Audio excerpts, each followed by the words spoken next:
Hello and welcome. I'm Tracy Pa with the Midday News. Armistice Day was commemorated on Tuesday, November 11th at the Bomana War Cemetery in Port Moresby with a minute's silence. Australian High Commissioner Ewan MacDonald honoured Papua New Guinea's role in World War II, recalling Australia's first battles in Rabaul. Defence and diplomatic leaders joined the ceremony. Police Commissioner David Manning has attributed the tragic incident at Konidobu Freeway this week that took the lives of 3 people to reckless driving. He said many people have died in traffic accidents due to drivers operating irresponsibly without considering the lives of the people they transport and pedestrians. Following the traffic incident on Monday, November 10th, that claimed the lives of 3 people, Police Commissioner Manning said the incident occurred due to reckless driving. It was because I reviewed the footage that it was just reckless driving. Just be mindful that there are other people on the road. If you want to do that, go and do it somewhere else. Manning said 2025 is nearing its end with Christmas just around the corner. Therefore, road users must drive with care, ensuring that precautionary measures are taken at all times. The more reckless you are on public roads, the greater danger you pose to yourselves and to innocent road users as well. So again, festive season coming up, everyone just needs to just take time, pause. Country just needs to pause and just reassess what the year has been, and it is our 50th independence year. According to police reports, more than 10 people have died in less than a month in traffic accidents throughout the country. It all comes back to how each driver drives. National Capital District Metropolitan Superintendent Warwick Simatab said the traffic unit is carrying out an investigation into the incident. Simatab said traffic officers are trying their best to avoid incidents by conducting random police stop and search operations, setting up roadblocks, and doing motorist patrol to show police presence. However, he said road users avoid traffic rules when there is no police presence. Simatab warned that this must be stopped as incidents can and will occur if drivers are not careful. The Kutubu local level government president, John Pipi Kila, has expressed gratitude to the people of Kutubu for ensuring a smooth conduct of the local level government elections. Kila made these remarks during the return of ward councillors' writs in Midday yesterday. A total of 17 ward councillors' writs for the Kutubu local level government were returned to the Southern Highlands Provincial Election Manager Grace Vong on Tuesday in Midday. Among those writs returned was the unopposed president and ward councillor for Bagwale Ward 18, John Pipi Kila. Kila acknowledged the police and electoral staff for conducting the smooth elections in the wards. All 10 blood to lose, no one fight, you don't have story. All the fight, all no fight. 10 blood lose until next year, 5 years you blow up by me, 10 men or 5 years. All second one more to some now 2 staff, all no one problem. Now 9 blood come, new blood comes up. So thank you to the support for the blood. Now thank you to the ARO and to you green liver, Roma Kutubu, what you get. You get time now. Conducting election blow people of Kutubu, thank you. Assistant blow you, make a thank you. Support blow you blow. Conducting election for Kutubu energy. And over the 18 now, full set, now will come sit on it. So 18 over the come sit on it. Vong, when receiving the writs, congratulated the councillors and urged them to lead their people with honesty and transparency. So now, congratulations to the team leader, John Kila comes up here, one of the more teams. Jibla full house, Jibla come. Jibla 18 men straight, Jibla come. I'm saying was a Jibla last day, we signed him a read on Napla or LLGs. Only to form a group doll or come, some black and 3 pla, 4 pla, only to come on group doll or lobby them. But now we looking for some Jibla come and saying for some unity. Yipla kan yipla to deliver on the election yipla election yipla so mita dengi sampai yipla kamen sana yipla municipal councillors yipla staff mita to welcome the yipla and now by staff back set lo team leader yipla na yipla can same mita support.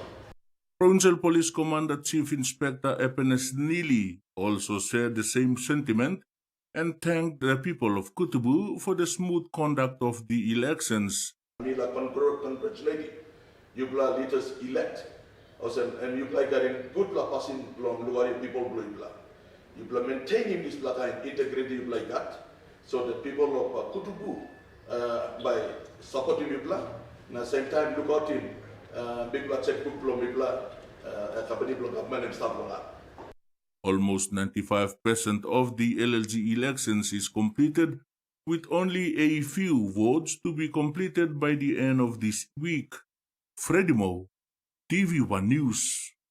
Meantime, Southern Highlands Provincial Election Advisor Brian Peep clarified that once all the writs are returned to the Minister for Provincial and Local Level Government Affairs, the election of LLG presidents will commence.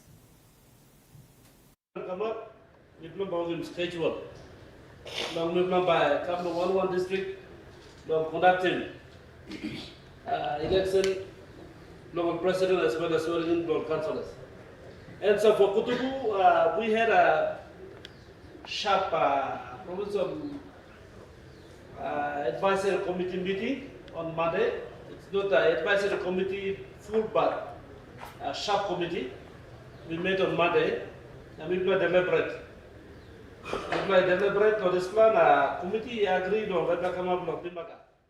East New Britain Provincial Health Authority will have more new master trainers and facilitators who will be certified to deliver basic emergency care training to first responders and clinicians throughout the province. This is the objective of the organizers of a series of the BCE course which WHO developed in collaboration with the International Committee of the Red Cross and the International Federation for Emergency Medicine. The BEC courses are currently underway at St. Mary's Vunapope Hospital in Kokopo, starting from the 5th to the 13th November 2025, involving 30 emergency care clinicians and frontline clinicians with support from the Rabaul Provincial Hospital. Hundreds of Queensland drivers have been caught behind the wheel with cocaine in their system. More than 1,400 positive tests have been recorded since Queensland Police began testing for the illicit drug in roadside stops 2 years ago. That driving under the influence of drugs has become more dangerous on Queensland roads than drink driving. In the last 12 months alone, 49 people have lost their lives in incidents involving a driver under the influence of drugs. That's compared to 42 drink driving fatalities on Queensland roads. In the last 2 years, Queensland Police have expanded their roadside testing repertoire to include tests for cocaine. In that time, more than 1,200 people have tested positive for having the drug in their system while behind the wheel. The most common drug found in drivers' system is THC, the active ingredient in cannabis. Behind that is methamphetamine, with about 12,000 Queenslanders testing positive for that in their system while driving. Queensland Police say as a result they're attempting to increase the amount of roadside tests they conduct. In the last year alone, 70,000 tests have been undertaken. Road safety advocates say driving with drugs or alcohol in a person's system is incredibly dangerous. Driving with a cocktail of both of them is a recipe for a crash. As a result, police are expanding their testing efforts in an effort to combat what seems to be a rise in drink and drug driving right across the state. The president of Nauru has made an unannounced visit as controversy continues over Australia's move to resettle former detainees in the Pacific Islands nation. Both the coalition and the Greens are calling for more transparency and more information about what was discussed. No flags, and zero fanfare. So you were able to say why you were visiting? David Adiang slipping into Parliament's Senate entrance before leaving just half an hour later. Mr Adiang, was there any discussion of deportations to your country? The purpose, a meeting with Home Affairs Minister Tony Burke. The details, that's not clear, with Mr Burke saying only he had a productive meeting with Nauru's President Adiang today in Canberra and that the relationship between our countries is critical on a range of issues. Confirmation coming after the ABC made inquiries with the government. This government does have a growing problem with secrecy. The meeting taking place less than 2 weeks after the first NZYQ detainee was sent to Nauru under a multi-billion-dollar deal to take Australia's foreign-born criminals. This is a $2.5 billion deal, we think, because it hasn't been disclosed. We engage regularly with the Nauru government. That's a matter of public record. Mr Adiang's quiet visit also coming in the wake of jaw-dropping allegations that bikie gangs have won a lucrative contract to provide security for former immigration detainees in Nauru. The situation that's playing out before our eyes is extraordinary. The government's quick to stress that this trip wasn't sparked by the recent headlines and was planned well in advance of the most recent controversy. It also denies that the visit was secretive, saying it wasn't an official bilateral visit and that President Adiang attended other public events in Canberra.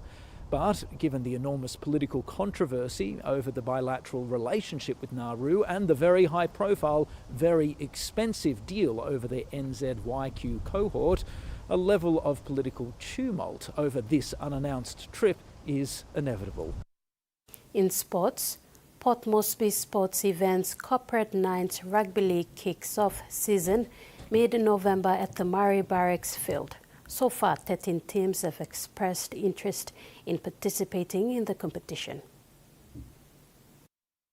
Sports Events Organising Committee, led by Solomon Bravo, confirmed that teams to kick off the competition are reigning champions AES, TDCell, MyBank, Bank of South Pacific, Kina Bank, FinCorp, Finwell Home, Bank of PNG, TISA, Spider Tech, National Capital District Commission, Goodman Fielder International, and the Department of Finance.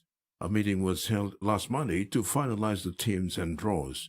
Bravo said the invitation is still open to interested teams to participate in this year's corporate event, adding they plan to accept 16 or 18 teams.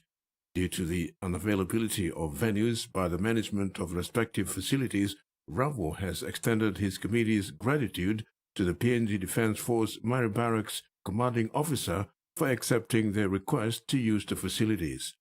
Meanwhile, the annual Southern Region 9s has been rescheduled to mid-February instead of December to restructure the tournament and use the occasion as a pre-season trials for teams entering the competitions in 2026. They're also encouraging village and suburban-based teams to enter teams in the tournament. Bravo said this is the right timing and teams, especially from the Gulf, should come and expose and market their players for TDCell ExxonMobil Cup franchises, especially Gulfiso, Central Labaris, and the Port Moresby Vipers to recruit. Terry Longwood, TV1 Sports. That ends the news update. Join us at 6 tonight for the main bulletin. Bye for now.